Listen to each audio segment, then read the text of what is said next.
Welcome. Les salons, les foires sont d'énormes contributeurs à la découverte et à la promotion du tourisme des nations. Aujourd'hui, nous avons choisi spécialement et rien que pour vous le SIAC, le Salon international de l'artisanat de Yaoundé. Un salon à l'intérieur duquel les multiples facettes, les multiples diversités, les multiples richesses artisanales, culturelles et bien sûr aussi au niveau du patrimoine du Cameroun sont représentées. Il faut dire que nous n'avons pas manqué d'aller stand par stand, région par région, afin de vous rassembler le meilleur de cette diversité culturelle et artisanale. Le tourisme favorise le brassage interculturel, la découverte des sites et des patrimoines locaux grâce au voyage. Welcome!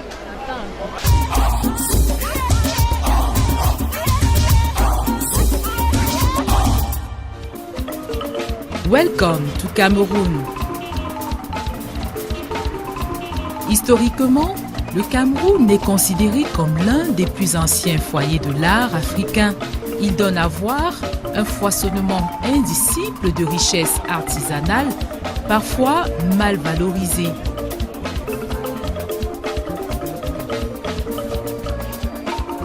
Heureusement, l'initiative du Salon international de l'artisanat du Cameroun à Yaoundé constitue un premier pas concret pour changer la donne en matière de valorisation. Le salon vise à faire connaître l'offre camerounaise en matière de production artisanale, mais aussi de démontrer les interactions existantes entre l'artisanat et les secteurs connexes comme la culture, le tourisme, le commerce, l'industrie. Le mandat du SIAC vise également à valoriser les artisans et les œuvres artisanales de renom au Cameroun pour permettre une visibilité nationale et internationale.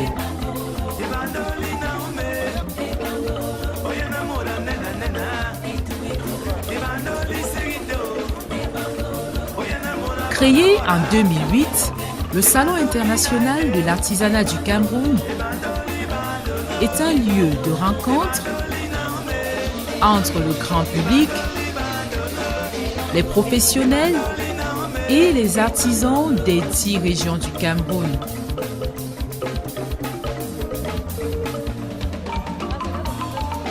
Cet engagement fort d'encouragement et de promotion des produits des artisans locaux est une initiative du ministère des Petites et Moyennes Entreprises, de l'économie sociale et de l'artisanat au Cameroun.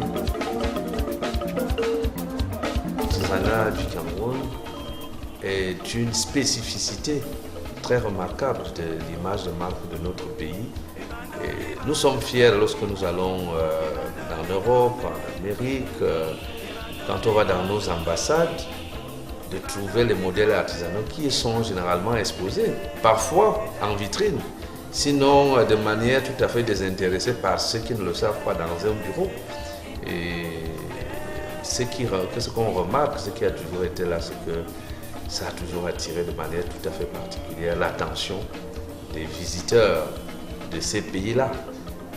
Même si parfois au niveau du Cameroun, qui en est très habitué, le Camerounais traite ça avec indifférence. Alors quand on vient au Cameroun, qu'on appelle à juste titre l'Afrique en miniature, on est heureux de découvrir que l'artisanat du Cameroun fait en fait la synthèse de tous les modèles d'artisanat qu'on retrouve en Afrique.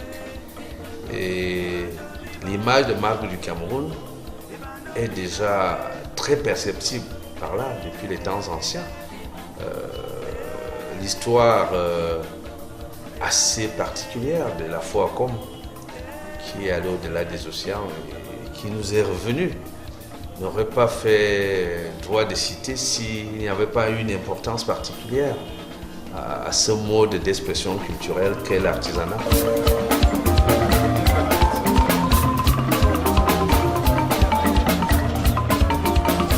Les missions du ministère des Petites et Moyennes Entreprises, de l'économie sociale et de l'artisanat sont principalement la participation au FORA. Le SIAC est une plateforme d'échange et de promotion de l'artisanat et de la culture camerounaise.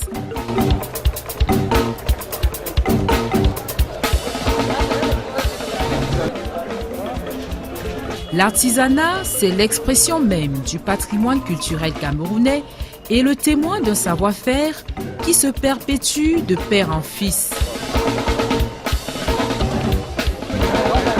Si l'on tient compte des multiples filières, mais aussi de l'économie informelle non répertoriée, on pourrait presque considérer qu'il s'agit de la première entreprise du Cameroun. Toutefois, même si ce secteur possède de multiples talents et un savoir-faire indéniable, il souffre indiscutablement de lacunes dans sa valorisation, sa modernisation et sa structuration. Paré à plusieurs couleurs, le parc d'exposition de Tinga, site du Salon international de l'artisanat et de la culture, reflète parfaitement la multiculturalité du Cameroun.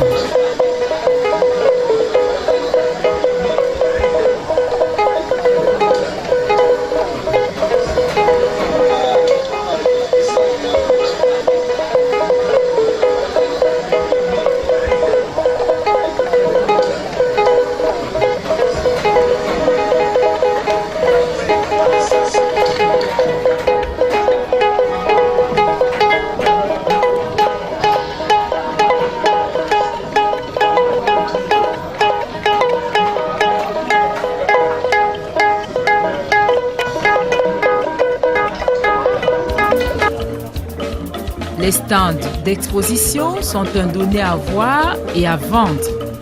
Des objets qui confirment le doigté des artisans d'ici et d'ailleurs.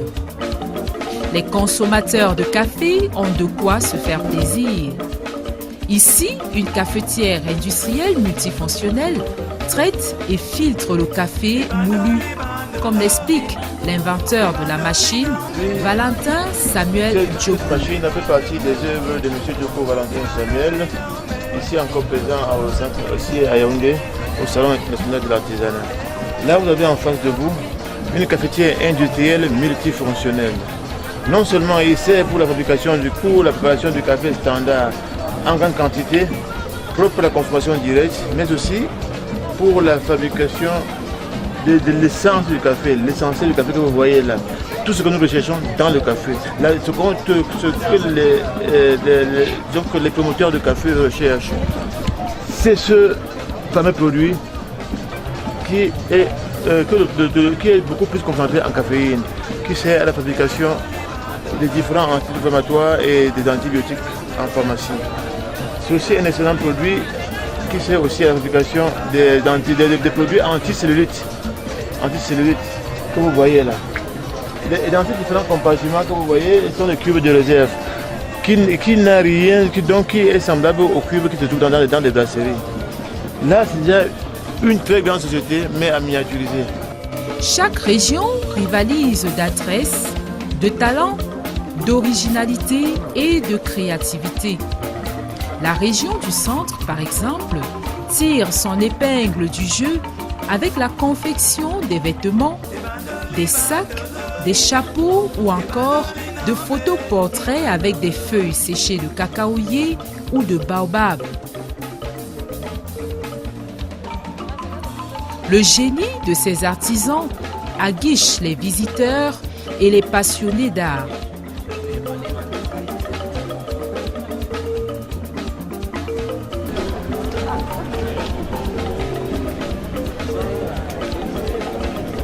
Ravi de voir qu'il y a autant d'exposants. C'est peut-être un peu dommage au niveau du nombre de personnes qui viennent, parce que j'ai l'impression qu'il n'y a pas encore vraiment une grande foule. Sinon, c'est vrai que moi j'ai découvert des choses intéressantes. Il y a quelques innovations, ça c'est sympa. Et puis on voit bien selon les régions aussi. Moi j'étais bien contente de voir selon les régions les différences. Alors le petit bémol que je ferais, c'est bien. Ce qui est un peu dommage, c'est que, puisque c'est une foire internationale, que les gens qui viennent de la sous-région et au-delà, on les voit pas assez bien, quoi. Ils sont un petit peu loin, là-bas au bout, et bon voilà, c'est le seul petit bémol que je trouverais. Sinon, je me suis régalée. C'est génial pour voir tous les trucs traditionnels en Afrique, pour voir la culture et des gens différents. C'est vraiment intéressant. Les arts, ils sont tellement magnifiques. Tellement, franchement, le Cameroun est riche, vraiment riche. Puis on va dans les tribus, on essaie de voir ce que chaque représentation de chaque tribu, et vraiment c'est magnifique.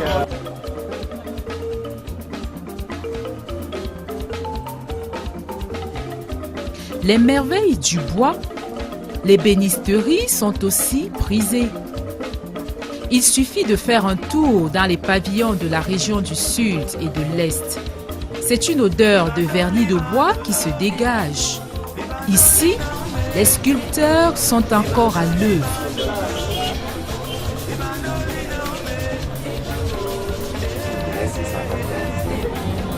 L'ébène, le boubinga, le moabi, le sapeli et bien d'autres essences de bois y sont traitées. Par un mélange d'esthétique et d'authenticité, on retrouve lits, meubles, bustes de femmes,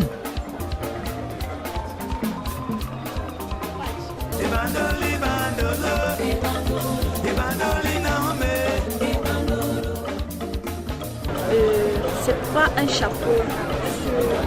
Les gens qui ont tendance à me demander est-ce que c'est un chapeau? C'est pas un chapeau. On prend le temps de tisser. Comme la greffe de voir. On graisse d'abord les cheveux. On peut placer la greffe avant de coudre avec le fil.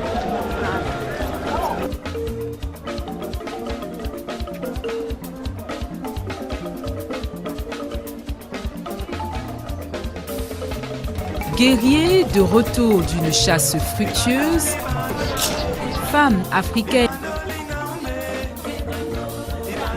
canaris, assiettes, plats. Là, petit panier tel que ceci qu'on utilise comme des paniers à arachide quand on reçoit quelqu'un chez nous. Chaussures, tableaux. Toutes les régions du pays sont représentées à travers leurs artisans qui ont su reproduire à merveille les éléments caractéristiques de leur localité. Les œuvres d'art, statuettes, lits, salons et meubles d'intérieur ont particulièrement émerveillé les visiteurs. Adultes et enfants ont eu droit à des séances de démonstration de peinture et de fabrication de sculptures et de meubles en bois et matériaux locaux.